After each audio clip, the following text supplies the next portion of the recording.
Welcome to Guitars and Bacon. My name is John. So you've bought all of these recording equipment, but you don't really know how to tie them all together. Let me help you out with that. Guitars and Bacon. Now, if you don't have any recording equipment yet and you're looking for a guide on what to buy, I'll put a link up here to my video talking about which budget gear you can buy. Having all of this equipment and software can be quite intimidating, especially if you're not exactly tech savvy. The manuals are like thousands of words long and it doesn't really make any things easier. Don't worry, we're going to be going through all of them step by step and I'll show you how to connect these essential equipment. Now make sure your computer is running and we'll go on right ahead. First is your audio interface. This would be your centerpiece. Almost everything is connected here. Now you need to connect this to your PC, usually by the cable supplied by the manufacturer, which connects from the back of the interface to a USB out. Now most of you actually bought your audio interface secondhand and it doesn't really come with a cable anymore. That's not a problem though. The cable is just usually a printer cable, so you can get one replaced by going to your nearest computer shop and just getting it from there. Most beginner audio interfaces like my M-Audio M-Track and the Behringer UMC202 are actually all USB powered, so you wouldn't really need an external wall wart just to keep them running.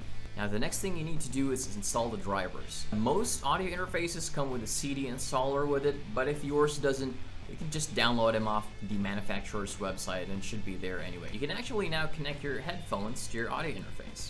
Remember that most audio interfaces actually use 1/4-inch jacks as an input for their headphones, and not the 3.5mm ones that you normally see. Most quality brands actually include an adapter jack with their headphones, but if you don't have one, you can actually just grab one off your nearest consumer electronics store. The Behringer HPM 1000, which I recommended with my past video, actually carries an adapter jack with it. Now you guys need to check on your sound settings.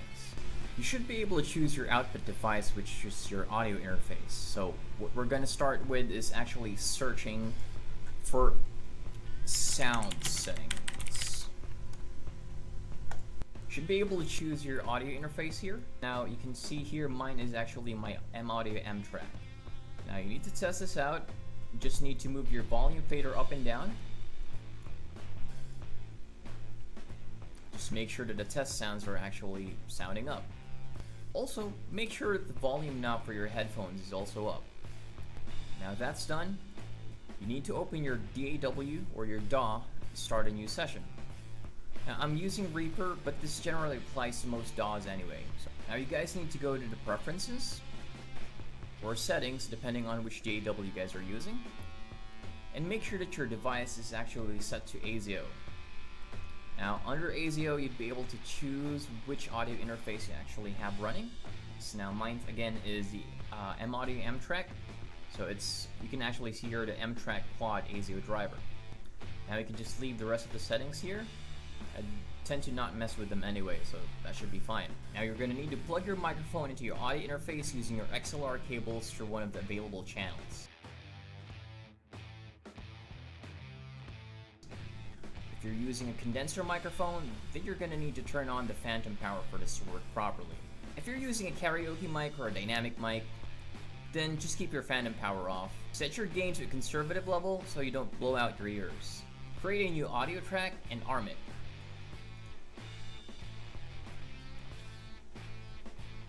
Select the appropriate channel where you're connected your microphone to.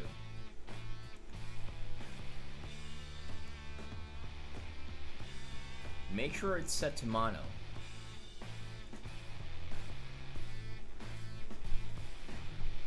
Having this on stereo would essentially have you record both of your audio interface channels at the same time, panned left and right.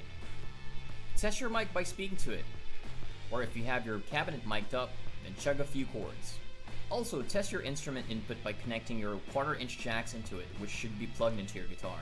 Make sure you press the pad buttons or selected instrument and not line, as you're not running line level signals here. Be careful plugging stopbox pedals into your audio interface. You run the risk of overloading it, as you're actually not running line level signals into it. Make sure you're not clipping in both your audio interface and DAW. Doing so would actually produce a very nasty sound. So make sure you're not going into red here with your DAW and your audio interface. I'll talk a bit more about this in a future video, so stay tuned.